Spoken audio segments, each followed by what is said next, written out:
En Japón, un curioso gato callejero llamado Tora decidió explorar una fábrica donde se realizaban pruebas con químicos muy peligrosos.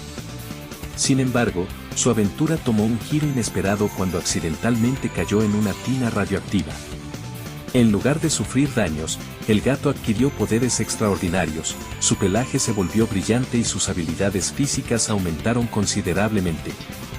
Desde entonces, Tora se convirtió en una leyenda local, conocido como el gato radioactivo de Japón, inspirando historias y mitos sobre su valentía y sus hazañas asombrosas. Birbit Historias verdaderas.